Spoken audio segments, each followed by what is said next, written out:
I'm Ethan, and this is the hot team from Milford, and you're watching RoboZone.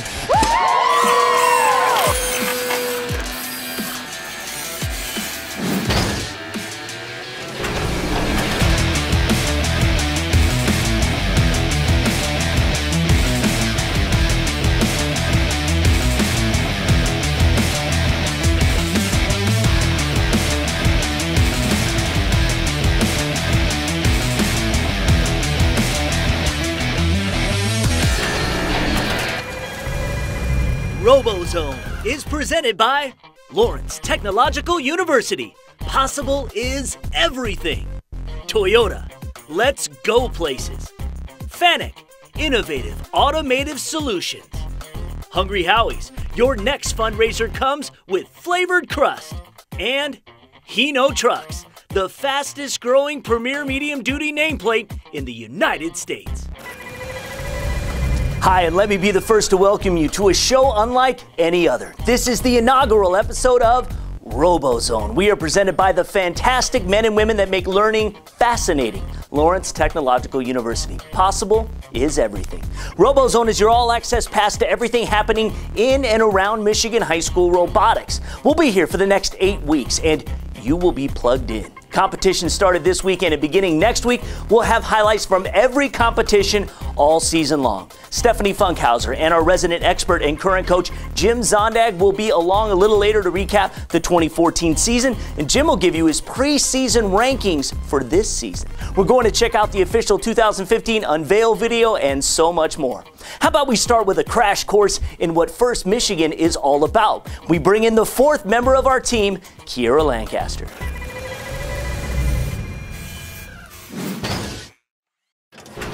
Robotics in the state of Michigan continues to grow at a rapid pace.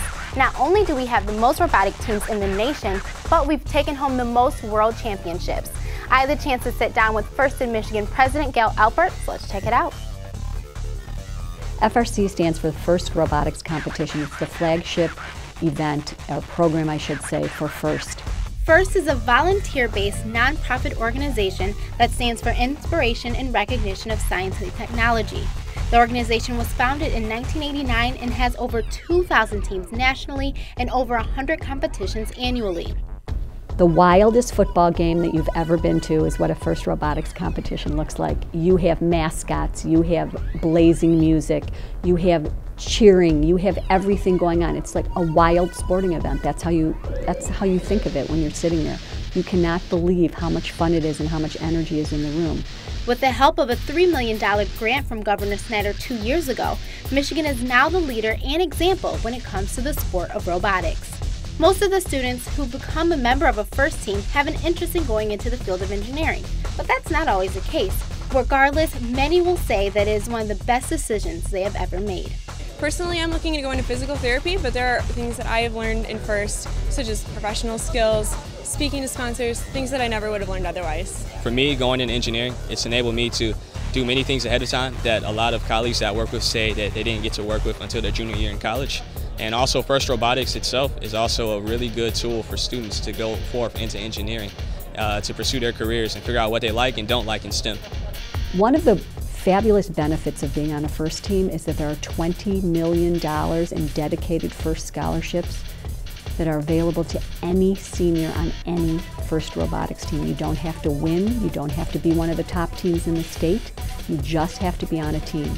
And that's because the universities want the kids, just like the corporations want these kids. They are miles ahead. So I think what's so exciting about what's happening with First Robotics in Michigan is it is becoming mainstream. It used to be that the nerdy kids were separate from everybody else, but now everybody is one, and we have all kinds of kids on teams. Kids that were predisposed to go into science and technology careers, kids that are great at working at cars in a garage and are not so great at school. This is bringing everybody into the mix, and it's a great chance that students have to apply the stuff that they're learning in the classroom, which maybe wasn't so relevant to them. Now it's relevant. For RoboZone, I'm Kiera Lancaster. Every week here on RoboZone, we are going to bring to you what the university life is like. No better for a robotics fan than what's happening at Lawrence Technological University. Check out the opportunities they offer in robotics education.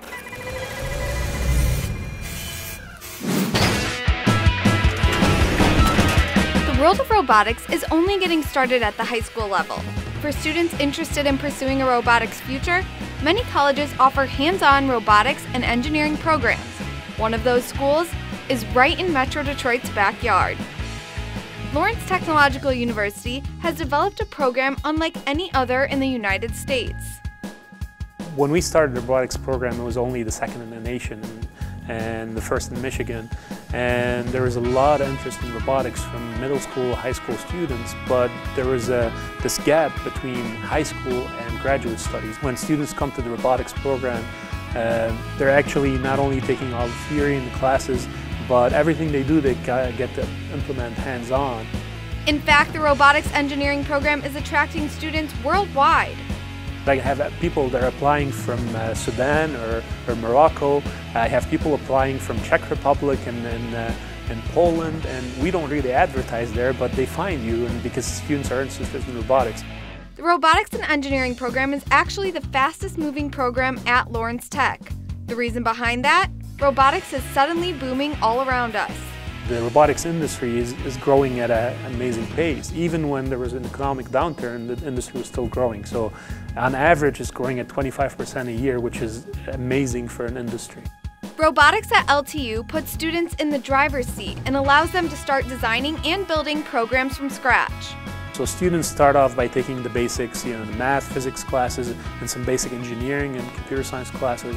But then when they get into the robotics specific classes, there's a series called Unified Robotics. And what's really special about that, it's team taught. We have 3 or 2 different professors from different departments teaching the class.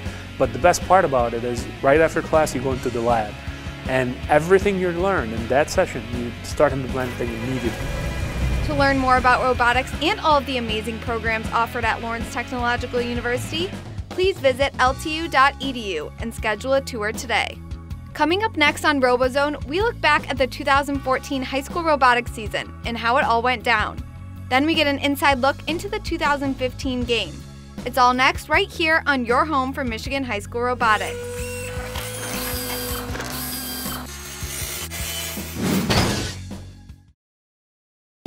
We want you. We are Lawrence Technological University, and we don't want just anyone. We want the brainiacs, visionaries, geniuses, and game changers.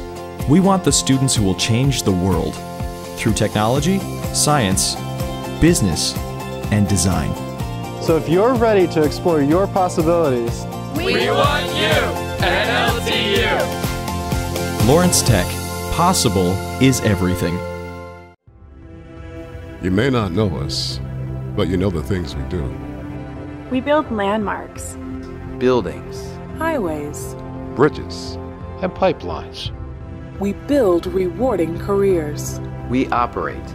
We maintain. For over 100 years, we've kept Michigan running. And we'll keep it running. We're Operating Engineers 324. And we're proud of being part of something special. Join us. Fundraising should be fresh, flavorful, and simple. We have the perfect solution at Hungry Howie's, Dough Raiser. Your nonprofit organization can sell paper pizza certificates that your customers can redeem for 1 medium pizza at participating Hungry Howie's locations. Go to doughraiser.com to learn about, sign up for, and order everything Dough Raiser. Request a Dough Raiser kit for your group today. Your next fundraiser comes with flavored crust. Welcome to Hungry Howie's Dough Raiser.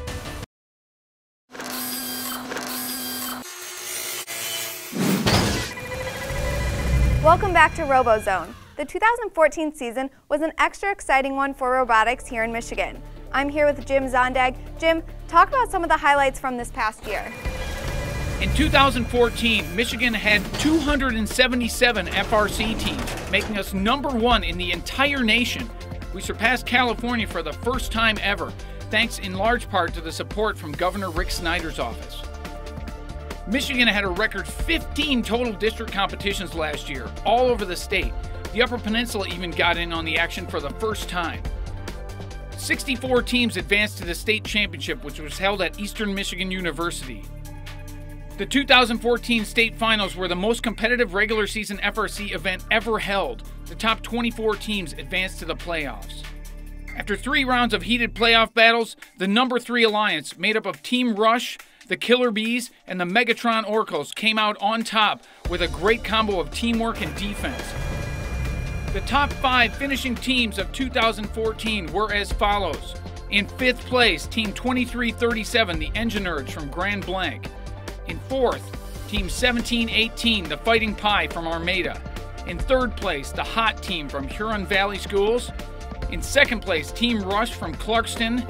And in the number 1 position, the Killer Bees from Auburn Hills. At the World Championship, just 2 weeks later, Michigan teams rose once again to the occasion. Team Rush and the Killer Bees paired up to take 2nd place in the Archimedes division. The Fighting Pie were finalists in the Curry division. The Hot Team were winners of the Galileo division, and Team 469, the Las Gorillas from Bloomfield Hills, along with Team 74, Chaos from Holland, Michigan, teamed up to win the 2014 FRC World Championship. Once again, Michigan was back on top with another world title. The cherry on top, Team Rush was inducted into the First Hall of Fame. They are the 3rd Michigan team in FIRST history to earn this highest honor. 2014 was a great season for competitive robotics here in Michigan, and I think 2015 is going to be even better. Thanks, Jim. Well, the 2015 game is now public. Let's find out what it is.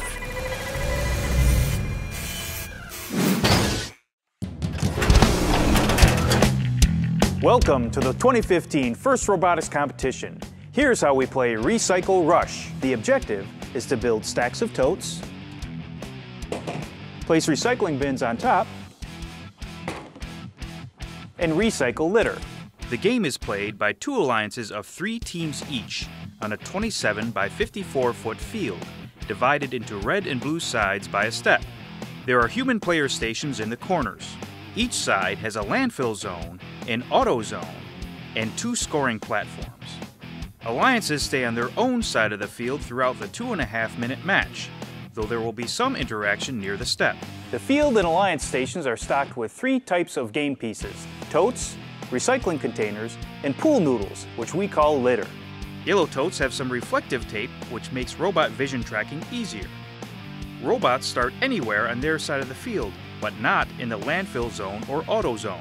During the 15-second autonomous period at the start of each match, robots use pre-programmed instructions to try to move themselves, yellow totes, and recycling containers into the auto zone. Bonus points are awarded for stacking the yellow totes. Additionally, robots may begin acquiring gray totes and recycling containers from the landfill or step. As the teleoperated period starts, drivers step forward to take the controls. Alliances earn points by stacking totes on their platforms. Each gray tote is worth 2 points. Teams may obtain gray totes from either the landfill, the step, or from a human player via the tote chute. Recycling containers placed on top of scored totes are worth 4 points per level. Robots may obtain litter from the human players via the litter chute. Litter in a scored recycling container is worth 6 points. Litter in the landfill is worth 1 point. Alliances may attempt to throw their litter onto the opposing alliance's side of the field until there are 20 seconds left in the match. Litter, marked with the opposing alliance color and not in scoring position on the field at the end of the match, is considered unprocessed litter, and each piece will add 4 points to the score of the opposing alliance. Alliances may work together to earn a 20-point cooperation bonus by placing 4 yellow totes on the step. Stacking these 4 totes earns an additional 20-point bonus for each alliance. To rank well during qualification matches and advance through the playoff matches to the finals, teams will want to maximize their score for each match. Simply outscoring the opposing alliance on individual matches does not guarantee improved rank. Information displayed after each match will show how the team's performance affected their average score and current rank for the tournament. Of course, robots will need to be built robustly to avoid damage from falling game pieces. Have fun with Recycle Rush and good luck!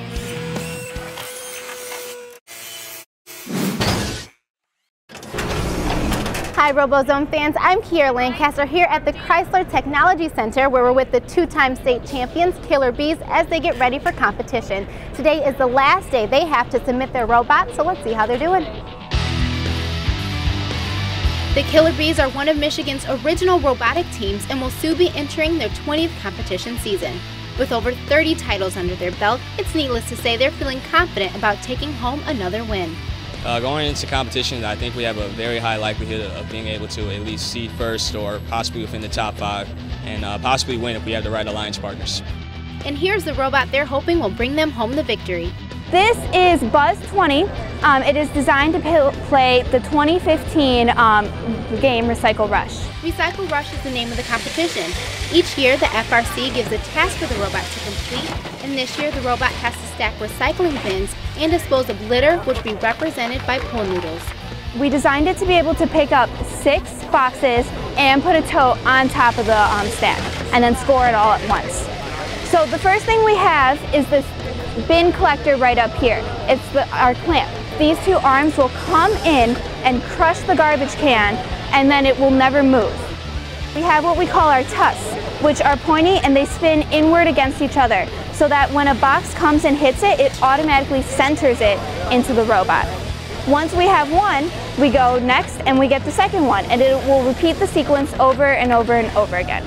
The Killer Bees, along with other first teams, have just 45 days to complete their robot. So how long does it take to put something like this together? A lot of hours. So we usually stay in the cave from sometimes 8 a.m. to midnight just on Saturdays to get these things done. It takes us about 2 weeks to get like a general design, and then to actually design it takes us about like 4 weeks. There are size limits on how big they can be. They're limited to be 78 inches tall. They can't be more than 42 inches long when they start, and they have to weigh 120 pounds, which is one of the hardest objectives. The Killer Bee team is made up of about 42 students, and each member plays a critical part in the completion of the robot. We have different roles, so I'm driver, we have an operator which also drives with me, we have a human player which handles like putting totes on the field for our robot, we have pit crew which is sort of like NASCAR, so they actually like after every match that we play, the robot goes back to the pit crew for any maintenance and things that have to be changed. We also have scouting, which they stay in the stands and they watch matches for us so that we know what our competition is like throughout the whole entire day. Robotics teams operate just like traditional sports teams. They always say that first is like the varsity sport of the mind, and I'd say it kind of is. You still have that excitement of a competitive sport. I came from running track and running cross country, playing softball, to doing this, and you still get that like thrill of the competition, but you're still learning well, which is I think a great combination. Well, usually in sports you combine as a team and you play together and you face other teams from other high schools. So in robotics it's basically the same way. You build a machine and you compete, with other machines to see who wins. So like any other athletic team, the Killer Bees are in it to win it. With RoboZone, I'm Kiera Lancaster. Thanks for sticking with us here on RoboZone. When we come back, we take a look at the governor's State of the State address and how he views robotics in the state of Michigan. Then we'll talk Jim's high school preseason rankings. Don't go anywhere.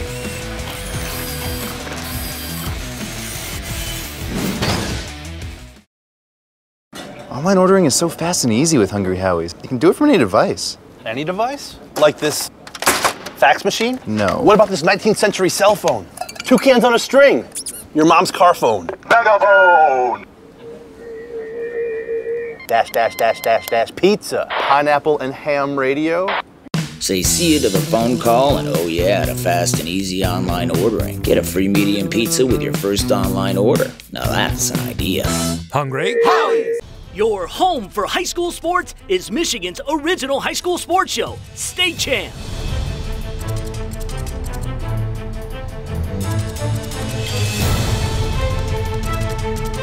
For over a decade, the multiple Emmy Award-winning State Champs covers all sports statewide, 40 weeks a year. Catch State Champs Sundays at 9 a.m. on Fox Sports Detroit and StateChampsNetwork.com. We want you. We are Lawrence Technological University, and we don't want just anyone. We want the brainiacs, visionaries, geniuses, and game changers. We want the students who will change the world through technology, science, business, and design. So if you're ready to explore your possibilities, we want you at LTU. Lawrence Tech, possible is everything.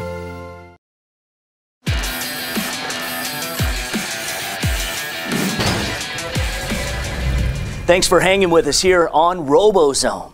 Governor Rick Snyder recently commented on the importance of robotics in his State of the State address and the significance of investing in STEM and robotics programs. Let's check it out. One thing in particular I'm proud of that is not just about what we're doing today, but how we're preparing for the future, is FIRST Robotics, a tremendous program we've been supporting. If you look at kids that do FIRST Robotics, the likelihood they'll go into engineering or the skilled trades goes up dramatically. And I want to recognize a student named Harrison Ford, not the actor, the student Harrison Ford. And the reason I want to mention Harrison in particular is he's a junior now at Kettering in their co-op program. He's doing tremendously well. But he was on a FIRST Robotics team, and it meant so much to him. He's now a mentor for another FIRST Robotics team in Flint, the Flint Fire. So this is a case of someone having success giving back. So let's give a big shout out up in the balcony for both Dr. Robert McMahon, the president of Kettering, and Harrison Ford, a student at Kettering. Thank you so much. Keep building those robots. There you have it. Robotics is not only one of the fastest growing sports, but also key in the growth of many industries in Michigan and the U.S. This is an investment we must make, an investment in the future of the great state of Michigan and its people. All right, let's get to a different kind of politics. Who's #1 in the state heading into the season? Rankings time. Back to the desk with Jim and Stephanie. Time to have some fun now. Let's take a look at our preseason rankings for the 2015 robotics season here in Michigan. That's right, we're ranking the teams. This is a first. We're ranking the top 5 teams, Jim. I'm sure this wasn't easy. No, it wasn't, Stephanie. The 2015 game, Recycle Rush, is a pretty big departure from the games of the recent past. The bar just keeps going up, and so does the team count. 347 teams will be competing in Michigan in 2015. We have a lot of rising stars, and there'll be more contenders than ever this year. 20 years of FRC history have shown us that teams who build great robots will tend to do so again. So if you ask me to pick a preseason top 5 for 2015, these are my selections. Number 5, Grand Blanc's Engine Nerds. The Nerds came out on fire during their rookie 2008 campaign, and they have been favorites ever since. They were the #1 ranked team going into the 2014 FRC Michigan State Championship, and I predict that they will have another great robot again this season. Number 4, from the west side town of Fremont, Michigan, NC Gears is always one of the teams to beat. They defeated the #1 alliance in the Archimedes division last year with very clever strategy. I think they will be hovering around the top again this year. The #1 seed at the state championship last year and the 2nd seed in the Curry division at the World Championship, the Fighting Pie from Armada keep getting stronger, and I expect to see great things again in 2015. Number 2, and just barely out of the top spot, the Los Gorillas. A 2-time world champion and defending champions, this International Academy team from Bloomfield Hills always builds an amazingly effective machine. And our #1 pick is the Hot team from Huron Valley. A 3-time world champion and Hall of Fame member, Hot is one of the top 3 winningest teams on earth. The Hot team has finished in either 1st or 2nd place at all 6 prior Michigan State championships. Always a powerhouse, the Heroes of Tomorrow are my preseason top pick for 2015. There are lots of other great teams. The field is deep. Team 27, Team 33, Team 2054, and many, many more. The great thing about FRC in Michigan is we have so many outstanding teams here. Recycle Rush will truly be anyone's game to win. We are going to find out over the course of the next 8 weeks. And that is our predictions for the 2015 season. Don't forget to connect with us on social media. Our Twitter and Instagram handle is @RoboZoneShow. On Facebook, search RoboZone and give it a like. Jim already talked about one of the best teams in the state, the Hot team from Huron Valley. Kiara Lancaster caught up with them to find out what makes them tick.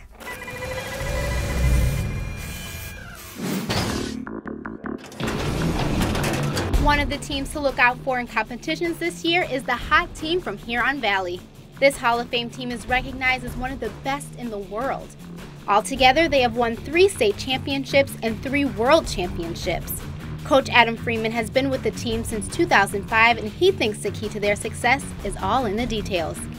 I think attention to detail and build quality. We make a lot of parts, a lot of little tiny things that we think try and push the envelope for making it either more robust or a higher quality. And I think that shows in the robustness of the machines and the performance overall. I dropped in on the hot team during one of their practices to see how they are preparing for competition. What are you doing here today? We are having our drive practice, drive tryouts, and so we're trying out to see who's going to be driver for our team this year and who's going to be the operator. We've got our practice spot out there. They're running through just some drills, trying to see who can drive, who can't drive, and then figure out what we can do for our strategy going forward with the robot. So this is the robot that the hot team is going to be using for competition. But just like all the other teams in the FRC, they were due Tuesday the 17th at midnight, and the hot team got it done with 2 minutes to spare. But the FRC kind of uses a trust system with the teams. So once that midnight due date is done, they have to put it in a plastic wrap to ensure that the teams can no longer work on it. So it looks like we won't be able to see their actual robot in motion until the start of district competitions. But the practice robot has some of the same functions. As you can see with that contraption behind us, there's a bunch of totes lined up behind the wall where all the drivers drive the robot.